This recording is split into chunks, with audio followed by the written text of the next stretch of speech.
Assalamualaikum warahmatullahi wabarakatuh.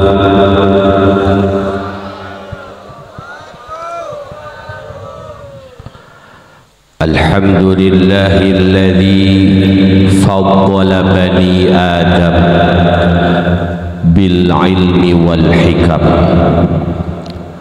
Assalatu wassalamu ala khairil anam Sayyidina wa maulana Muhammadin wa ala alihi wa sahbihi ajma'in. Amma ba'd.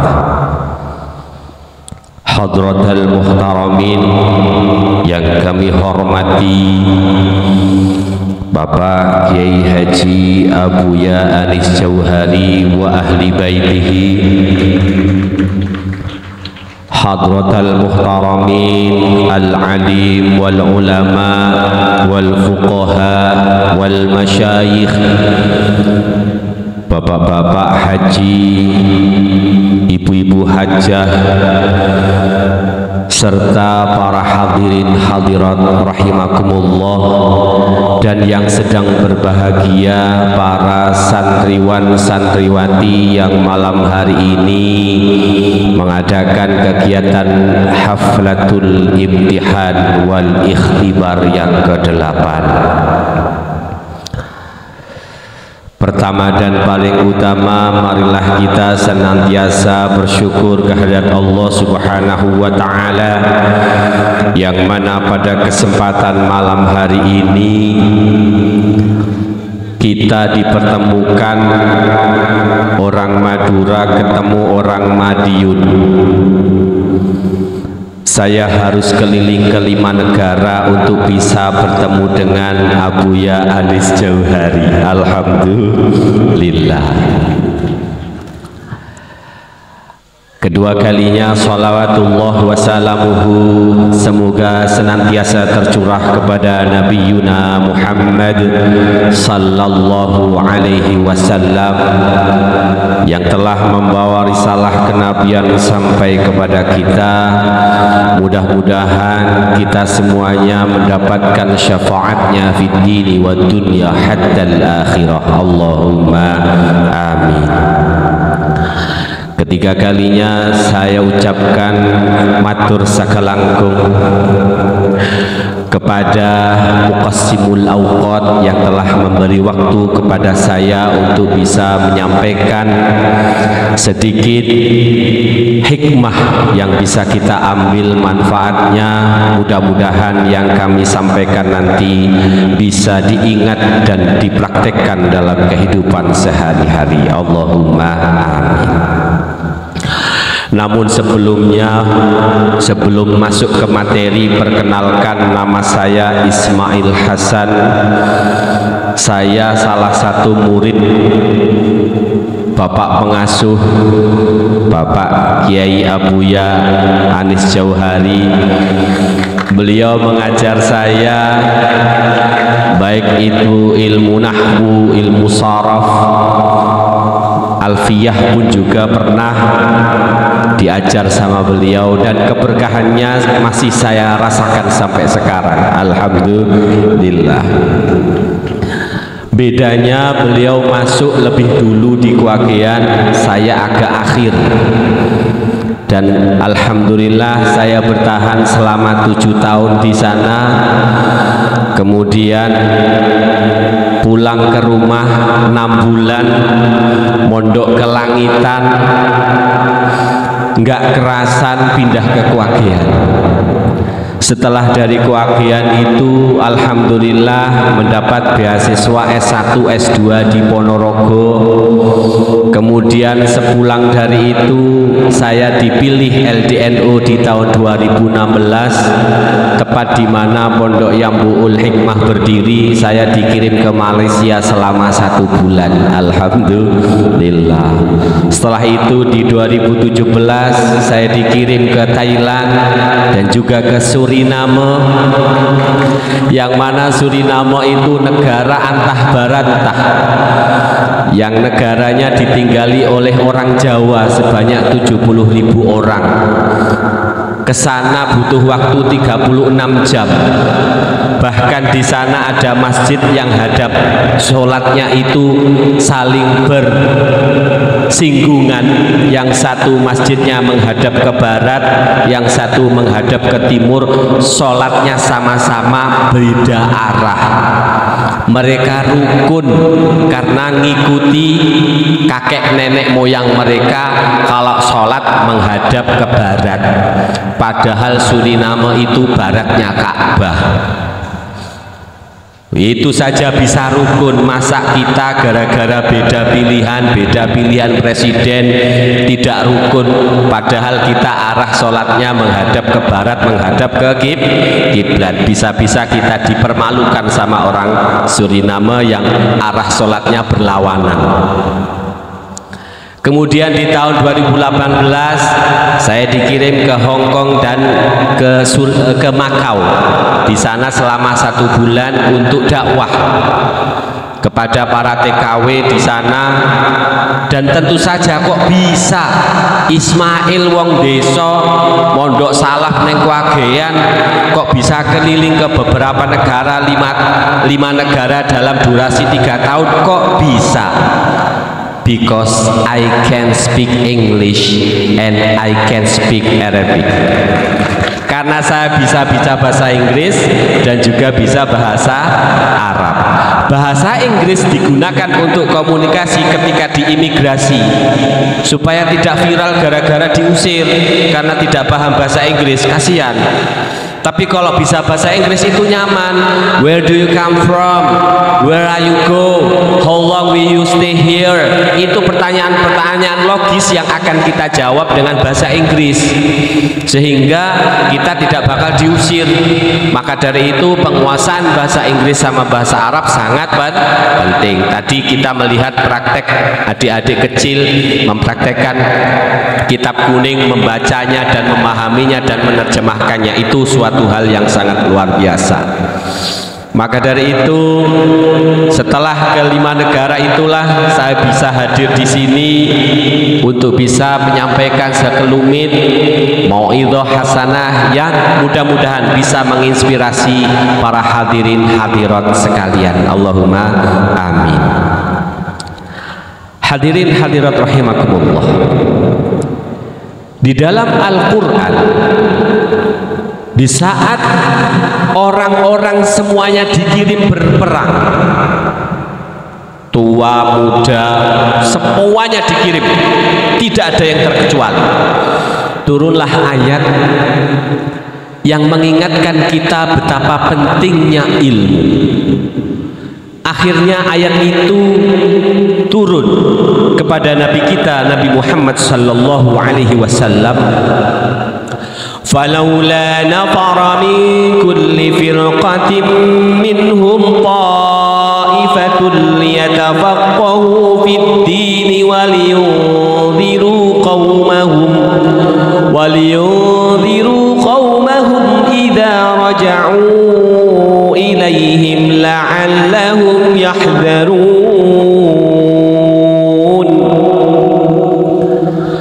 Mbok yao, sebagian dari orang-orang itu jangan berperang semua.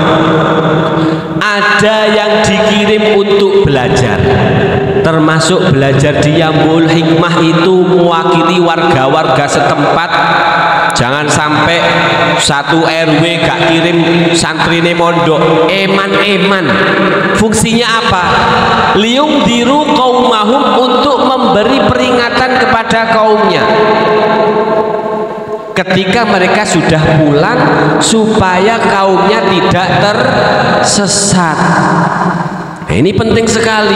Menuntut ilmu di pondok pesantren itu luar biasa pentingnya.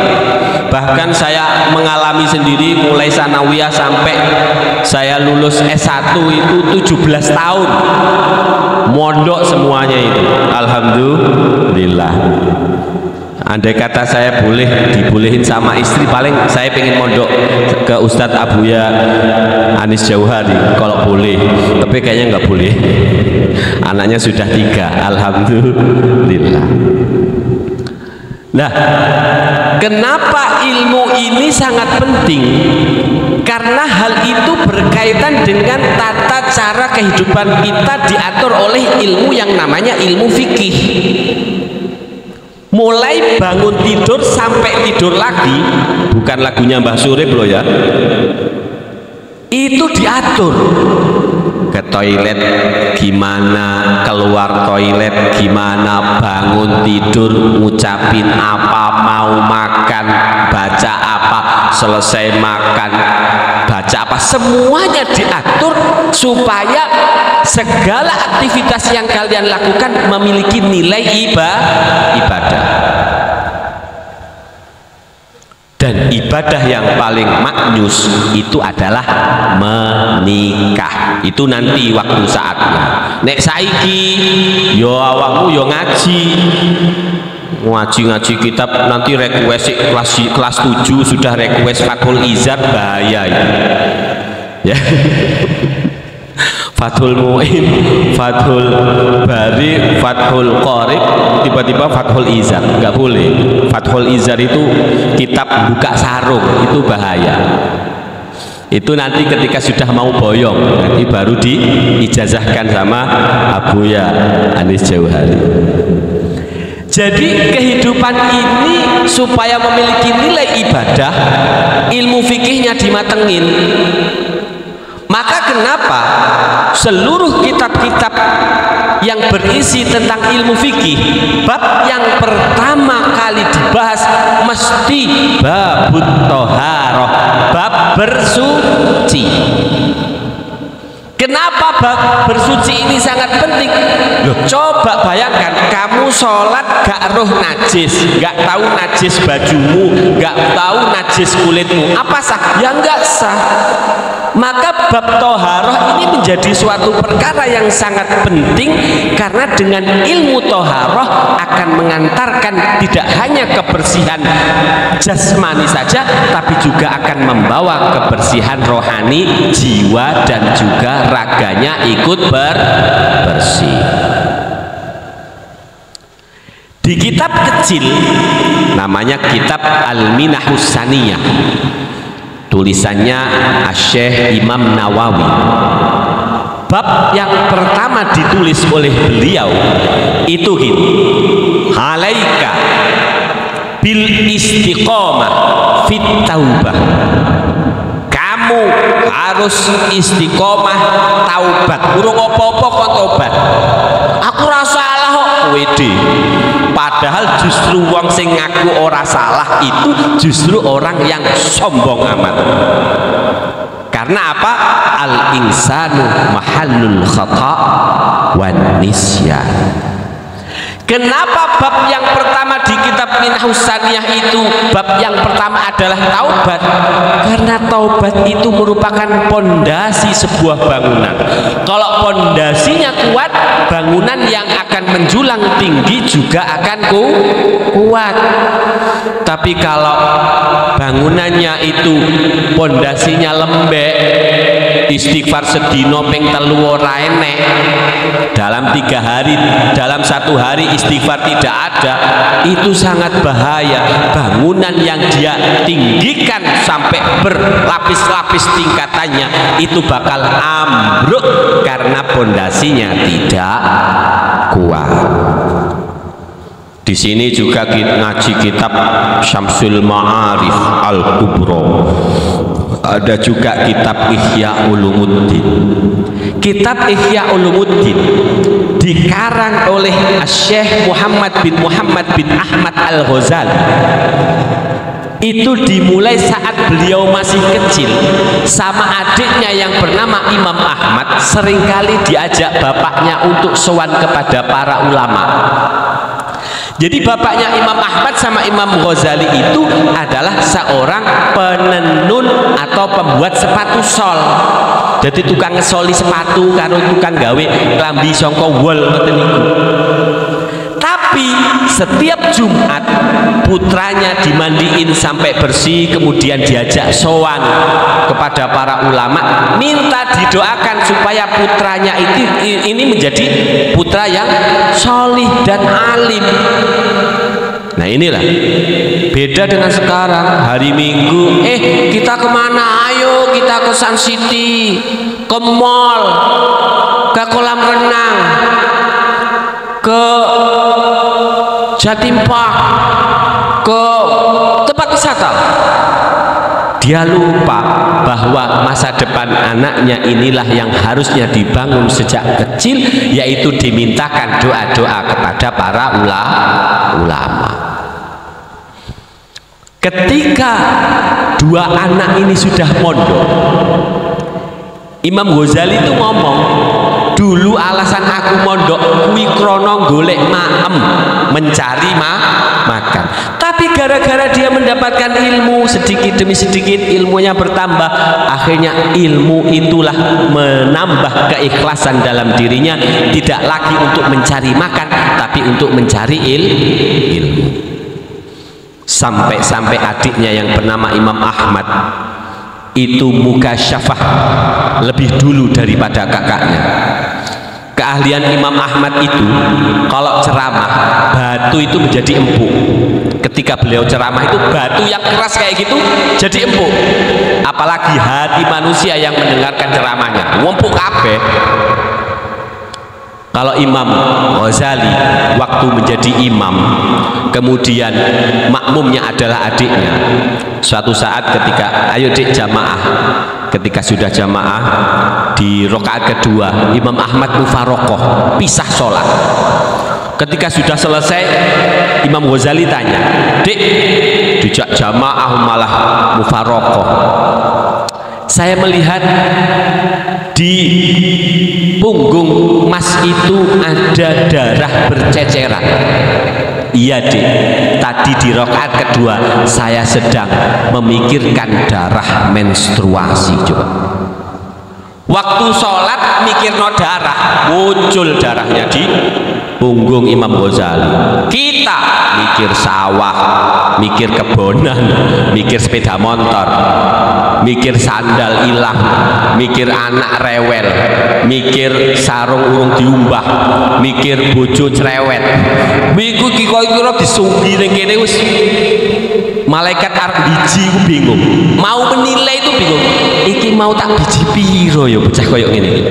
Salat itu menghadap Allah iki malah urusan duniawi ini disunggi kabeh. Dipikul di sini semua.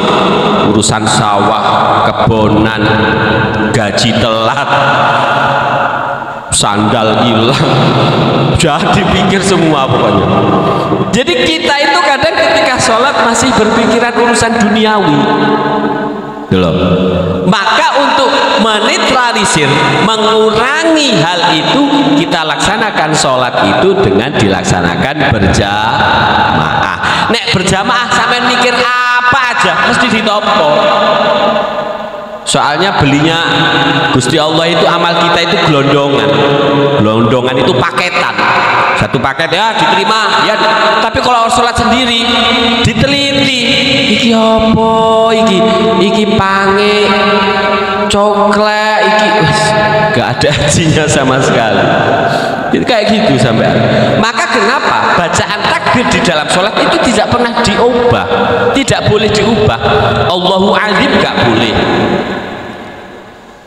Allahu kubra apa meneh gak boleh, Allahu akbar, Allah maha besar, karena selain Allah kecil. Urusan duniawi kecil. Pokoknya ketika sudah Allahu akbar berarti kita melatih diri untuk khusyuk supaya ibadah kita diterima oleh Allah. Hadirin hadirat rahimakumullah. Kemudian di ayat lain, tadi jam 1:30 saya sempatkan untuk bisa sowan ke Romo Kiai Haji Abdul Hanan Maksum di Kwagian. Beliau memberi sedikit ilmu kepada saya berkaitan dengan apa itu hikmah. Di dalam surat Al-Baqarah ayat 269 Allah berfirman, A'udzu billahi minasy syaithanir rajim. Bismillahirrahmanirrahim. Yu'til hikmata man yasha wa man yu'tal hikmata faqad utiya khairan katsira wa ma yadhakkaru illa ulul albab. Shadaqallahul azim. Gusti Allah memberi hikmah kepada siapa saja yang dikehendaki oleh Allah. Dan barang siapa diberi hikmah oleh Allah, maka dirinya diberi oleh Allah kebaikan yang sangat banyak. Dan orang-orang yang diberi seperti itu tidak menyadarinya kecuali orang-orang yang memiliki akal sehat. Sekarang kita tanya, apa itu al-hikmah? Al-hikmah ilmun nafi'un. Ternyata hikmah itu adalah ilmu yang bermanfaat. Tahu bahwa ini bikin orang bisa ngantuk, akhirnya dihindari. Tahu ini bikin sakit, dihindari. Tahu bahwa garam itu bisa menyehatkan, diminum, dimakan sedikit demi sedikit. Tahu bahwa madu itu juga menyehatkan, dia minum madu yang murni. Jangan madu yang palsu. Soalnya kalau madu yang palsu itu dirubung semut, tapi kalau madu yang asli itu bahaya. Apalagi madu asli dibawa pulang, istri marah. Karena madu asli dibawa pulang, nggak boleh. Jadi ilmu hikmah itu ilmu yang tahu seluk-beluk kemanfaatan ilmu tersebut kemudian dipraktekkan. Contoh, di tahun 97 sampai tahun 2000 saya itu masih sekolah di Madrasah Aliyah Keagamaan Negeri Denanyar, waktu itu MAKN, di Pondok Mambaul Ma'arif yang waktu itu pengasuhnya adalah Kiai Haji Abdul Aziz Masyhuri. Di sana selama 3 tahun itu kami itu diwajibkan untuk praktek bahasa Arab sama bahasa Inggris setiap hari. 2 hari sekali bahasa Inggris, 2 hari sekali bahasa Arab. Liburnya cuma malam Jumat kok. Kemudian di tahun 99 kami satu kelas dikirim ke Bali selama 6 hari untuk praktek sama bule-bule. Ngobrol banyak hal. What's your name? Where do you come from? What's your hobby? Why you come here? Pokoknya pertanyaan-pertanyaan yang jawabannya pakai bahasa Inggris. Semuanya direkam waktu itu. Apa hikmah yang bisa saya dapatkan dengan praktek? Ternyata subhanallah, bekal dari praktek bahasa Inggris itu 16 tahun kemudian, tepatnya di 2016 akhirnya dikirim dakwah ke luar negeri. Rata-rata di tempat imigrasi itu semuanya menggunakan komunikasi bahasa Inggris. Jadi kok ustadz kok bahasa Inggrisnya gak iso, itu sangat bahaya. Iso-iso diulih nih meneh, dipulangkan kembali karena tidak bisa berkomunikasi dengan bahasa Inggris. Tuh, bahasa yang saya praktekkan di tahun 97 sampai tahun 2000 itu apa hikmahnya? Dengan mudah bisa memahami isi-isi dalam Al-Quran. Bahkan saya seringkali bisa menangis tatkala yang saya baca itu surat Yusuf. Beneran itu surat Yusuf itu. Surat Yusuf itu surat yang paling dramatis. Di situ ada adik yang paling kecil, dibuang di sumur, ditemu orang, dijual murah lagi, sampai dibeli oleh seorang ratu, diopeni sampai gede ganteng, disir ditimbali, dipanggil, sini dong Yusuf, sini dong. Bahaya banget itu ayatnya sebenarnya. Akhirnya lari si Zulaikha merobek baju dari belakang. Untungnya ada saksi mata anak kecil yang baru usia 3 bulan ngomong, ini kalau bajunya Yusuf sobek dari depan, Yusuf salah. Tapi kalau Yusuf bajunya sobek dari belakang, Yusuf benar, yang salah Zulaikha. Dilihat bajunya Yusuf sobek dari belakang. Akhirnya apa? Ngaku Zulaikha bahwa dirinya telah tergoda ketampanan Nabi Yusuf. Maka dari itu, wahai para lelaki, nanti kalau kamu merasa tergoda oleh wanita, jangan sampai membuat punggung atau baju belakang kamu sobek-sobek ya. Dikira kamu dikejar sama para perempuan, wede kecantol kawat ngono kok ya. Jangan sampai itu terjadi.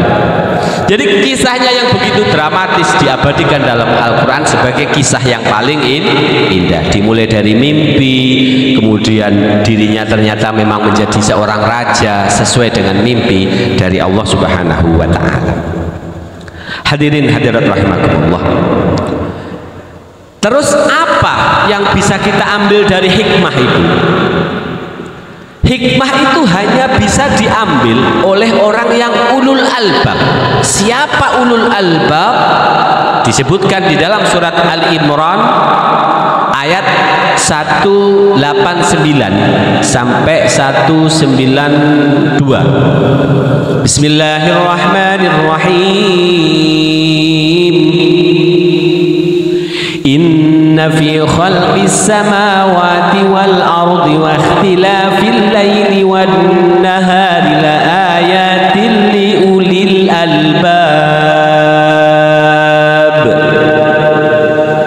alladzina yadhkuruna Allaha qiyaman wa qu'udan wa 'ala junubihim wa yatafakkaruna fi khalqis samawati wal ardi Rabbana ma khalaqta hadha batila subhanaka faqina adzaban nar. Sesungguhnya dalam ciptaan langit dan bumi dan silih bergantinya siang dan malam, itu semuanya terdapat tanda-tanda kebesaran bagi Allah, bagi orang-orang yang mau berpikir atau orang-orang yang memiliki akal sehat. Siapa mereka? Alladzina yadhkurunallaha qiyaman wa qu'udan wa 'ala junubihim, yaitu orang yang mengingat Allah mbuh ngadeg, berdiri, duduk maupun tiduran. Coba mengingat Allah dalam kondisi berdiri, duduk maupun tiduran. Perlu dipahami bahwa mengingat ini bukan pakai ini, tapi pakai ini, pakai hati. Masih ingat lagunya Evita Mala? Mau makan teringat padamu, mau tidur teringat padamu, mau apapun ku ingat padamu. Oh kasihku, ku menangisku karena rindu. Masya Allah. Itu mengingat itu bukan pakai ini, tapi sudah menggunakan hati. Apa menaik ketemu di jalan sama mantan, seret mak detek hati, ya Allah koplok, padahal si mantan sudah milik orang. hati-hati. Itu sudah tidak halal buat kita. Tapi hati itu masih sirsir, akhirnya yang dirangkul di dadanya guling, bener nggak? Guling atau bantal, mbek guyu dewi. Hati-hati. Ini kalau diterus-teruskan bisa bahaya. Maka mengingat Allah itu harus menggunakan hati, jangan menggunakan ini. Kalau ini pakai akal, tapi kalau ini pakai hati. Maka kenapa zikir la ilaha illallah itu jangan sekedar banyak-banyakan toh, tapi nggak ada rasanya. Kadang orang zikir fita itu banyak-banyakan, sampai kopi ini ngolot goni kancane, ngolot sakit cepet, yang speednya itu speed sudah 220 cc. Tapi dia tidak punya asar apapun, sebab dia hanya menggunakan ini sebagai ucapan. Berbeda dengan Syekhuna Khalil, saat memimpin fidaan, beliau hanya menuntun para jamaah untuk la ilaha illallah satu kali. Coba diprotes sama tuan rumah, Syekh, ini kita fidaan kok cuma sekali, padahal satenya belum mateng, nasinya masih dimasak. Akhirnya besoknya disowani, gak terima sih. Kenapa kok cuma satu kali? Oh, kamu nggak tahu. Udah, sapi kamu ayo ditimbang. Masih berapa di rumah? Masih 2. Ditimbang, ayo. Ditimbang itu 2 ekor sama 1 lafaz la ilaha illallah yang ditulis sama beliau. Itu masih berat lafaz la ilaha illallah yang ikhlas menggunakan hati. Jadi jangan banyak-banyak tok, kalau nggak ada rasanya percuma. Persis kayak kamu lagi jatuh cinta, ngomong kepada wanita yang kamu cintai, aku cinta kamu, besok gitu lagi, tapi nggak ada rasa. Coba kalau kamu ngomongnya dengan air mata,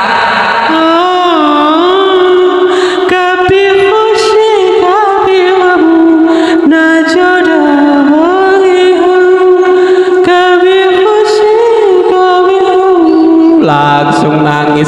Oh mas, kamu jatuh cinta sama aku ya? Kok tahu? Dari air matamu menunjukkan rasa cinta. Loh, berarti apa? Ternyata hati itu sangat peka. Dan ketika hati sudah sangat peka, itu biasanya memunculkan yang namanya air mata. Tapi kok cah lanang awas awakmu, neng cah wedok kok gayane air mata baik kelilipen. Sok-sokan ngaku cinta, nggak bisa. Jadi seperti itu. Hadirin hadirat rahimakumullah. Ketika orang ingat dalam kondisi berdiri, dalam kondisi duduk, dalam kondisi telentang atau tiduran, ingat itu pakai hati. Dan hati itu ketika mengingat itu tidak capek. Berbeda dengan akal. Akal itu kalau buat mengingat itu capek luar biasa. Apalagi mengingat rumus, mengingat nahwu, mau dites-tes, mengingat sorob, bina ajwaf, bina sohih, wangel. Wis teko bina-binaan kuwi. Apa meneh bina rumah tangga, tambah luwih angel meneh. Bisa-bisa binasakan kamu. Jadi perkara-perkara yang diingat pakai akal itu sangat-sangat membuat capek. Berbeda dengan hati. Maka ayat ini berfungsi supaya kita mengingat Allah itu menggunakan hati. Kemudian akal ini digunakan untuk apa? Wa yadhkuruna Allah alladzina yadhkuruna Allah qiyaman wa qu'udan wa 'ala junubihim wa yatafakkaruna fi khalqis samawati wal ard, dan berpikir tentang ciptaan Allah di langit dan bumi. Kemudian menemukan keajaiban sambil berkata, Rabbana ma khalaqta hadza batila. Ya Tuhan kami, sungguh tidak ada ciptaanmu ini engkau ciptakan ada yang sia-sia. Tidak ada yang sia-sia ciptaanmu ini ya Allah. Subhanaka faqina adzabannar. Maha suci Engkau ya Allah, jagalah kami dari siksa api neraka. Contoh, kita berpikir tentang ciptaan Allah. Kita tahu nyamuk ya. Nyamuk sebutannya di sini apa? Tengkek, rengkek. Aku jingklong. Nyamuk jingklong ya, sama rengkek. Nah, ayat yang berkaitan tentang nyamuk itu ada. Innallaha la yastahyi an yadriba mathalan ma ba'udatan fama fawqaha. Sesungguhnya Allah tidak malu memberi perumpamaan nyamuk atau yang lebih kecil dari nyamuk. Kita lihat, gara-gara nyamuk berdiri pabrik baygon, pabrik sovel, pabrik autan, karyawannya ribuan, keluarganya juga ribuan, anak istrinya bisa sekolah, bisa kuliah, itu hasil bekerja di pabriknya baygon, autan, sovel. Padahal baygon, autan, sovel ini adalah untuk menghilangkan nyamuk. Coba kita lihat, misalkan Allah perintah kepada seluruh nyamuk di dunia ini, hei nyamuk, ya Gusti, bunuh diri massal kalian semua. Apa yang terjadi di dunia ini? Kolaps, PHK, pabrik bangkrut, autan, sovel, baygon. Sampai kenapa di PHK? Nggak ada nyamuk sekarang. Bunuh diri massal kemarin. Oh gitu. Sekarang saya nggak punya gaji, nggak punya uang pesangon, gara-gara nyamuk milik Allah bunuh diri massal. Gara-gara nyamuk bisa memberi rizki ribuan orang, ribuan karyawan. Apabila nyamuk dihilangkan di muka bumi, ternyata orang-orang pada nggak punya rezeki, nggak punya pekerjaan. Alhamdulillah, dari nyamuk kita belajar, ternyata kita dapat rezeki dari banyaknya nyamuk. Coba kalau gak digigit nyamuk, yang penyakit DBD, dokter apa payu? Gak payu. Sama sakit apa? Demam berdarah. Gak ada demam berdarah. Itu sudah Aedes aegypti, itu sudah gak ada. Dokternya nggak laku, obatnya juga nggak laku, apotik bisa-bisa kukut gara-gara satu penyakit dari nyamuk. Belum kita melihat tikus, kalajengking, ular, semuanya itu makhluknya Allah yang kebermanfaatannya itu memang kita belum nyampe ke situ.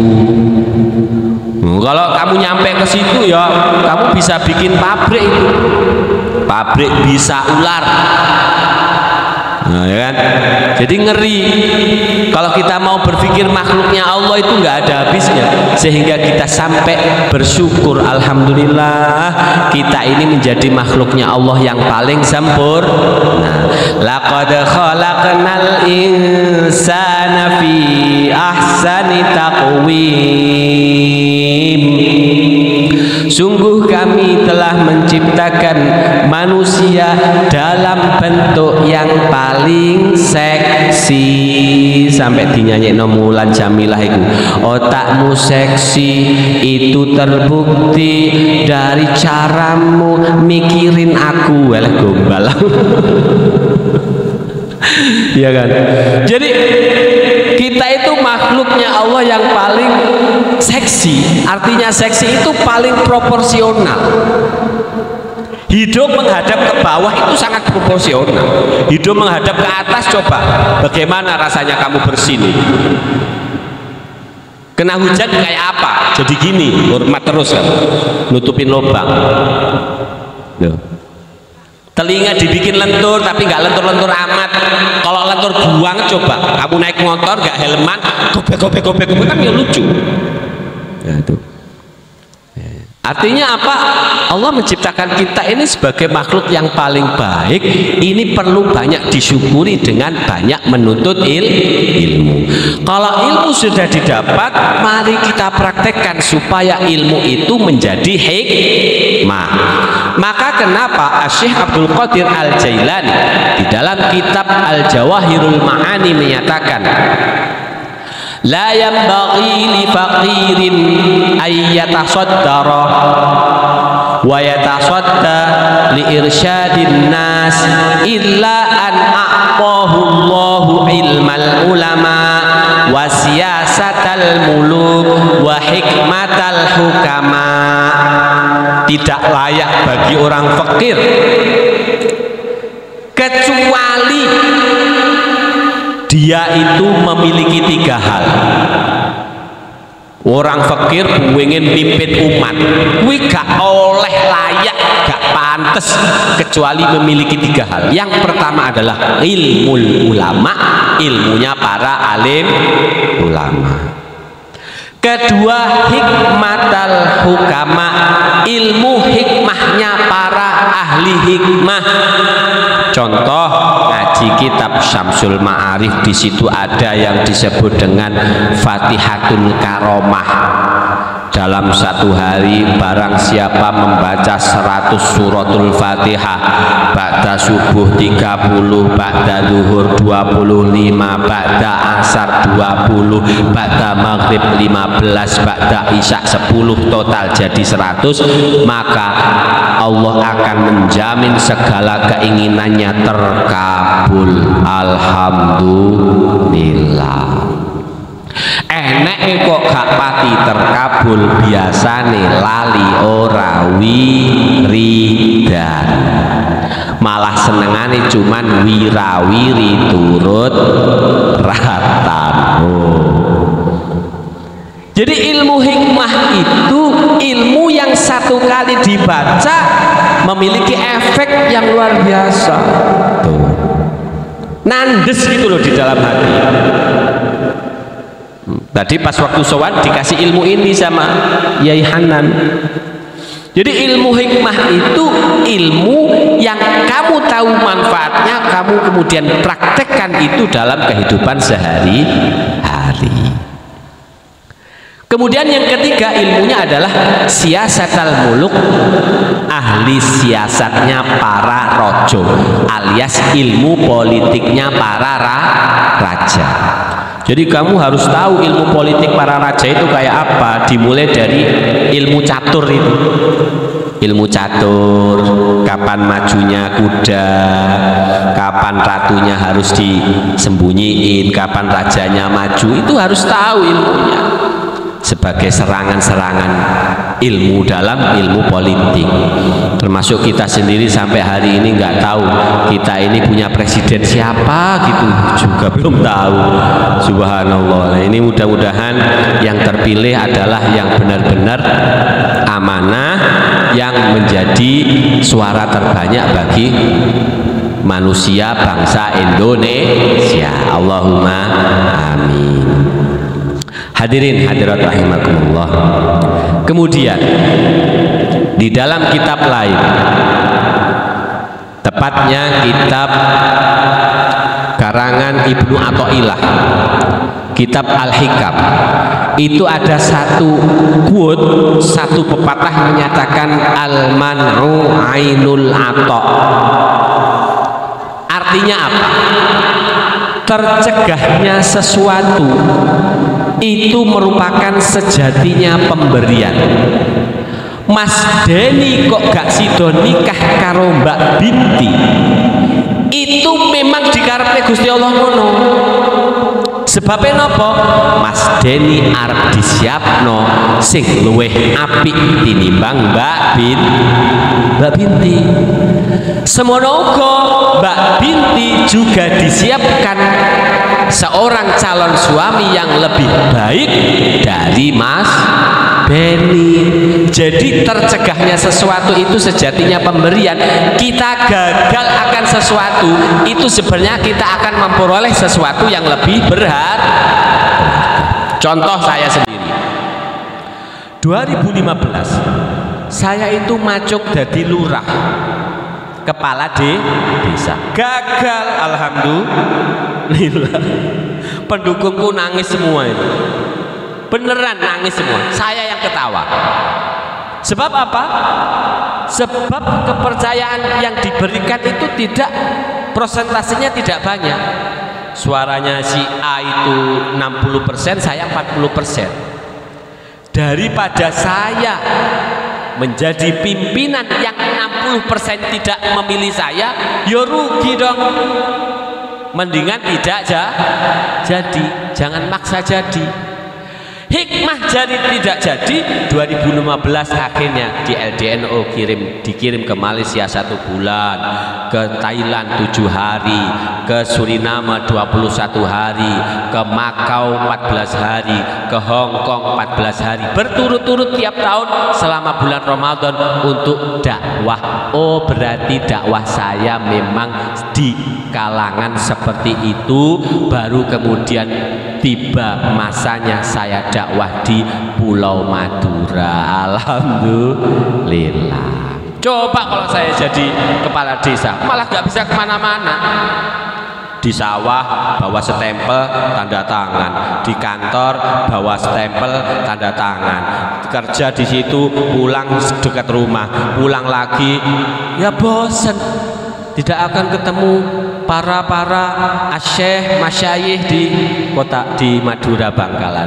Mudah-mudahan dengan terhindarnya saya terpilih dari kepala desa inilah membawa hikmah yang sangat luar biasa. Hadirin hadirat rahimakumullah. Kemudian ini ada satu hadis yang ingin saya baca kepada para hadirin, terutama hadis ini berkaitan dengan makanan halal dan haram. Orang kalau makanan halal itu efeknya luar biasa, tapi kalau makanan haram efeknya juga luar biadab. Tidak luar biasa lagi, luar biadab. Sekarang yang halal dulu. Man akalal halala sofa dinuhu waraqqa qalbuhu walam yakun lidakwatihi hijabun. Barang siapa makan makanan halal, maka agamanya sangat bening, hatinya sangat lunak, kemudian tidak ada penghalang di saat dirinya berdoa kepada Allah. Jadi orang yang senang makan halal, doanya mudah dikabulkan sama Allah. Agamane komplit, ati nenek nompo nasihat enteng, kemudian apa? Tidak ada penghalang dirinya dengan Tuhannya berkaitan dengan doanya. Jadi doanya tidak dihalang-halangi oleh Allah. Tapi sebaliknya, man akalal harama mata qalbuhu, rawenah ini. Barang siapa makan makanan haram, mati hatinya. Tidak cuma pingsan, mati. Kalau pingsan bisa dibangunin. Semaput itu gak enak. Ini mati. Kalau sudah mati sulit dibangunkan. Yang kedua adalah wa khafadinuhu, agamanya ringan, memudahkan hukum. Sampean kok gak sholat? Sholat itu kewajiban individu. Kamu gak usah nyampur urusanku. Ini urusanku dengan Tuhanku. Coba, begitu ringannya dia meninggalkan kewajiban individu. Yang ketiga adalah wada'u fayakinuhu, lemah keyakinannya. Diputus pacarnya langsung pengen gantung diri. Aku pengen gantung diri. Mak jubret gedebuk karena ternyata jendelanya semplah, patah, sehingga dia tidak tergantung di jendela, malah jatuh kakinya kesleo. Akhirnya dia tobat kepada Allah dan rajin ke masjid sambil terseok-seok. Mbak, sampean mlakune kok terseok-seok nyapa? Iki aku bunuh diri gagal. Gara-gara keyakinanku lemah diputus pacarku. Nah, percuma itu. Maka dari itu efek makanan haram ternyata luar biadab itu tadi. Yang keempat adalah wahajaballahu da'watahu. Allah menghalangi doa-doanya. Donga apa wae tidak pernah dikabulkan sama Allah. Coba bayangin, donga gini nggak dikabulkan, minta ini nggak dikabulkan, karena dia terbiasa makanan haram. Yang terakhir, wa qallat ibadatuhu, dan sangat sedikit sekali ibadahnya. Sawidik salate. Bahkan salate kadang setahun sekali pas Idul Fitri pakai baju baru. Ini ngeri. Maka dari itu makanan halal itu memberi energi positif, mudah taat kepada Allah. Tapi kalau makanan haram, energi negatif, sangat sulit diajak takwa kepada Allah, tapi sangat mudah untuk bermaksiat terhadap Allah. Delok dangdutan ngarep dewe kadang malah nyawer penyanyi ini. Kemana roh nih alat mat palsu kok ya dinyanyekno. Kan ya lucu. Maka dari itu marilah kita menghindari makanan haram, kita perkuat untuk makanan halal sehingga doa kita dikabulkan oleh Allah Subhanahu wa ta'ala. Allahumma amin. Sholawatan dulu. Salatullah salam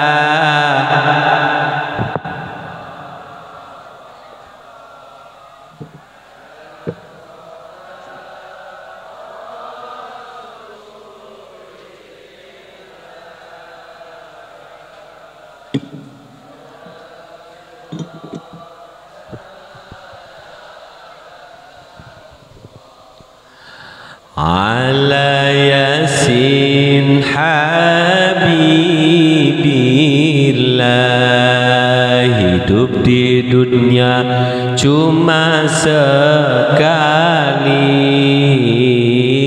jangan kau buat semakin rugi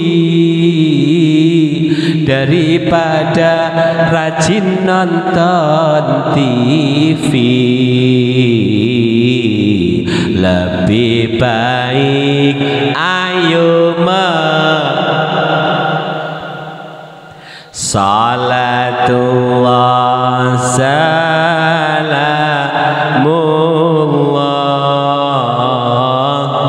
ala taha rasulillah.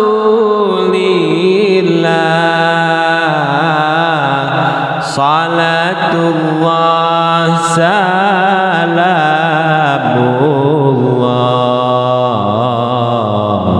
ala yasin habibillah. Di sana gunung, di sini gunung, di tengah-tengah ada persawahan.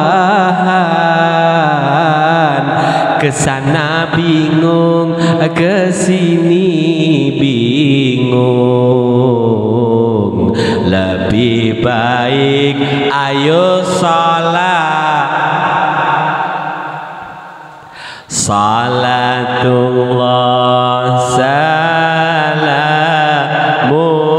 salamullah ala taha rasulillah.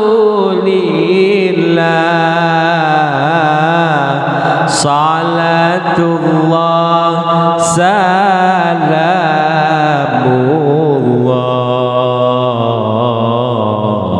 ala yasin habibillah. Si kecil main suara, makan yang manis warnanya merah.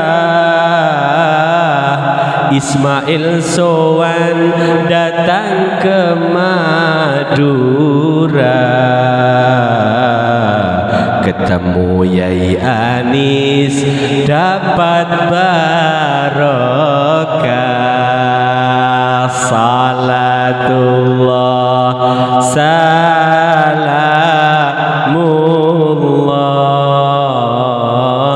ala Taha Rasulillah. Salatullah salamullah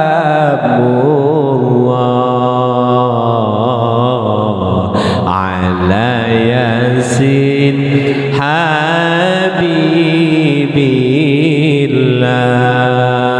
Musalla ala Muhammad. Kesimpulan yang bisa kami sampaikan, pertama, bahwa santri itu harus dari berbagai daerah untuk menuntut ilmu. Jangan sampai meninggalkan ilmu semua satu desa kok gak ada yang mencari ilmu agama, dosa semua itu.